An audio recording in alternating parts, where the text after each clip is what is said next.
Tollywood crazy hero Vijay Devarakonda గురించి ప్రత్యేకంగా చెప్పాల్సిన పని లేదు. టైర్ 1 లో ఎంటర్ అయ్యే ఛాన్స్ ఉన్న టైర్ 2 హీరో. అయితే విజయ్ దేవరకొండను వరుస పరాజయాలు వేధిస్తున్నాయనే చెప్పాలి. దీనికి ముఖ్య కారణం స్క్రిప్ట్ సెలెక్షన్. అయితే అర్జున్ రెడ్డి మూవీ తర్వాత ఆయన ఓ 4 బ్లాక్ బాస్టర్ చిత్రాలను రిజెక్ట్ చేశాడు. అవి చేసి ఉంటే ఇప్పుడు స్టార్ హీరోల సరసన చేరేవాడు. దర్శకుడు అజయ్ భూపతి RX-100 కోసం మొదట శర్వానంద్ ని అనుకున్నాడట. రొమాంటిక్ సన్నివేశాల డోస్ ఎక్కువగా ఉన్న నేపథ్యంలో ఆయన రిజెక్ట్ చేశాడట. తర్వాత విజయ్ దేవరకొండను సంప్రదిస్తే ఆయన కూడా రిజెక్ట్ చేశాడట. అర్జున్ రెడ్డి షేడ్స్ ఉన్నాయనే కారణంతో RX-100 చేయడానికి విజయ్ దేవరకొండ ఆసక్తి చూపలేదట. రామ్ పోతినేని నటించిన ఇస్మార్ట్ శంకర్ ఆయన కెరీర్ లో బిగ్గెస్ట్ హిట్.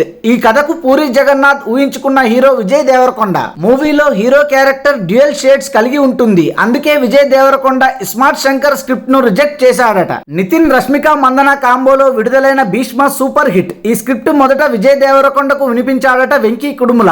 విజయ్ దేవరకొండ సున్నితంగా తిరస్కరించాడట. విజయ్ దేవరకొండ వదులుకున్న మరో బ్లాక్ బాస్టర్ మూవీ ఉప్పెన. విజయ్ దేవరకొండను దృష్టిలో ఉంచుకుని కథ రాసుకున్నాడట డైరెక్టర్. విజయ్ దేవరకొండ ఈ స్క్రిప్ట్ కూడా రిజెక్ట్ చేశాడట. Thanks for watching this video. For more interesting videos please do subscribe.